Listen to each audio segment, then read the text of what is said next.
Agora, através desse segundo mapinha, eu vou mostrar qual é a visão bíblica, a visão coerente. Presta atenção nisso. Em Daniel 7, a gente está vendo o ancião de dias. O Filho do Homem, ele ascende até o ancião de dias, em Daniel 7. Mas depois você vai ver que o ancião de dias do céu volta para a terra. Você vai ver primeiramente o Filho do Homem subindo aos céus, da terra aos céus, mas depois você vai ver o ancião de dias vindo do céu para a terra, fazer justiça aos santos. Sabe por quê? Porque esse personagem aqui estava fazendo guerra contra os santos. Só que ele só podia fazer essa guerra durante 3 tempos e meio. E diz que aí veio o ancião de dias e fez justiça aos santos. Só que o ancião de dias só pode vir depois dos 3 tempos e meio. Todos os adventistas sabem que essa visão está em paralelo com Daniel, capítulo 7.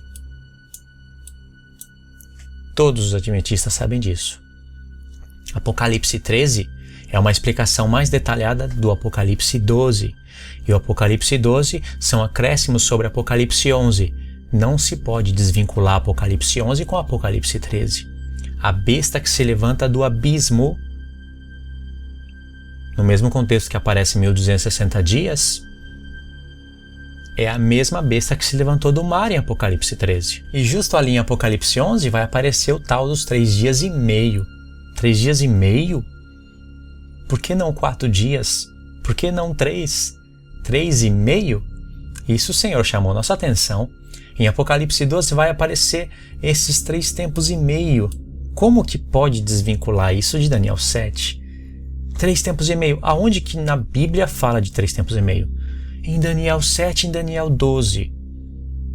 Em Apocalipse 13, a gente vai ver que a besta se levantou do mar e matou as testemunhas de Jesus, fez guerra contra os santos. Isso quer dizer que em Apocalipse 13 está nos levando para Daniel 7. Aliás, está nos levando para o livro do profeta Daniel todo, né? Uma besta semelhante ao leopardo, Crécia, com pés de urso, e boca de leão. É para você ir para Daniel capítulo 7. Leopardo, urso e leão.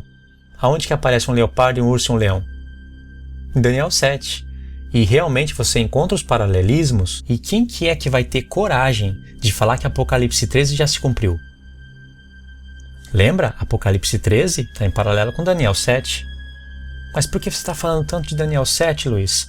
Porque em Daniel 7 vai ter a questão dos 3 tempos e meio. E esses 3 tempos e meio vai aparecer em Daniel 12, que é para a gente ligar contextos. Eu vou explicar isso já através de outro mapa mental. E toda essa explicação está ali em Daniel 9, na metade da semana. Mas veja bem, alguns falam que esse chifre pequeno é Roma.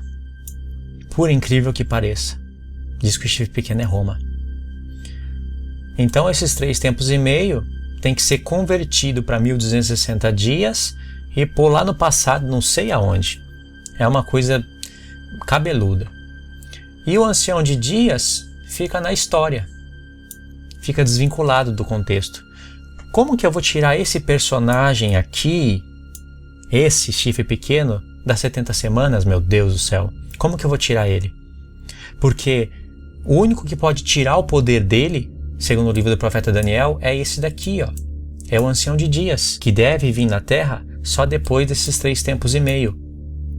É ele que anula o poder desse chifre pequeno, que está no futuro e não no passado. Por que você acha que em Apocalipse 13 a besta só pôde agir por 42 meses? Por quê? Porque Deus estabeleceu somente esse tempo. Porque a primeira semana já se passou. É onde as 2 testemunhas profetizarão. Já se passou, estou falando no futuro, né? Vão começar ainda. Elas vão profetizar primeiro. Depois elas vão ser mortas na metade da semana. Através desse chifre pequeno aqui. E aí ele tem poder para agir só 42 meses. Sabe por quê? Porque depois vem esse personagem, que é Cristo. Cristo se apresentou em Apocalipse 1 como um ancião de dias. Os seus olhos eram como chamas de fogo, os seus cabelos brancos como a neve. Ele se apresentou como um ancião de dias e se apresentou também como sumo sacerdote, como sumo sacerdote? Ele se apresentou em Apocalipse 1 como sumo sacerdote e como ancião de dias, e era o dia do Senhor. Você já viu nos profetas o que significa o dia do Senhor? O que eu quero dizer é o seguinte: ainda vai ter a transgressão. Esse chifre pequeno vai se levantar e vai reinar com pecados. A expiação da iniquidade, Jesus realizou na cruz? Sim. Se ele não faz o sacrifício no dia da Páscoa, não poderia ser desenrolado as outras festas, mas ele fez o sacrifício na Páscoa, foi considerada a expiação da iniquidade, mas mesmo depois da Páscoa, que é a primeira festa, tem a expiação, o dia da expiação, que é a sexta. Por que tem expiação dos pecados se Jesus já morreu na Páscoa? Por causa desse mistério. Justiça eterna é só depois que vier o ancião de dias e estabelecer uma justiça eterna. O ancião de dias, por acaso, não é um ser eterno? Então, ele vai estabelecer uma justiça eterna, só que é só depois de 3 tempos e meio. Você vai ver que um ponto aqui é em seguida do outro. Quando cessar a transgressão, vai ter fim de pecados. A expiação da iniquidade vai ser manifestada para todos. Quando a igreja ressuscitar e tiver o seu corpo glorificado, não vai precisar mais de Jesus trabalhar à destra de Deus como sumo sacerdote. A igreja não vai ser mais sujeita ao pecado. E aí sim se estabelece uma justiça eterna, fazendo alusão à festa dos tabernáculos. Olha só, a expiação da iniquidade, aqui, ela é a sexta festa. E depois da expiação, do dia da expiação, vem o quê? Tabernáculo, que na revelação, porque existe a sombra no livro da lei, né? Na revelação é a festa do milênio, onde vai ter justiça eterna. E aí sim, sela a visão.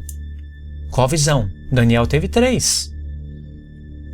Mas as 3 visões que Daniel teve, profetiza o tempo do fim. Sela a visão, porque vem o ancião de dias, faz justiça aos santos, chega o tempo da ressurreição, e aí sim, sela a visão, porque tem justiça eterna. A expiação da iniquidade foi completa. Fim de pecados. Cessou a transgressão. E aí, selando a visão, sela a profecia. Tá tudo no singular, né? Daniel teve quantas visões? Quantas profecias? Mas como todas elas juntas profetizam a vitória de Cristo e da igreja sobre o reino dessa terra, fala no singular, a visão e a profecia. E aí sim, o santo dos santos é ungido. E na revelação, não está falando aqui de um tabernáculo terrestre, o santo dos santos é a figura do corpo de Cristo. Aqui eu deveria ter colocado, eu coloquei, santo com letra maiúscula, porque aqui fala de Cristo, e aqui fala da igreja, e aqui Cristo se torna rei sobre toda a terra. Isso daqui é coerente ou não é? Não é coerente não gostei dessa interpretação. Então, você tem que me explicar isso, com coerência. No tempo de Estevão, cessou a transgressão, teve fim dos pecados, expiou a iniquidade, teve justiça eterna, onde selou qual visão, qual profecia e que santo dos santos é esse que foi ungido no tempo de Estevão? Porque o tempo de Estevão supostamente foi aqui, não é? Então isso daqui não tem nada a ver, isso daqui é para ter... Aqui é para ser Cristo. Esses 3 tempos e meio também está errado, né? Ancião de dias também fora daqui. Aqui também nada a ver e aqui nada a ver. Me explica isso. E tem mais, lembrando para não esquecer, os gentios não podem ter direito à justiça eterna. Não pode ter direito à expiação da iniquidade, porque foi determinado sobre o povo de Daniel. Esses são os motivos que me levam a rejeitar a interpretação dos adventistas.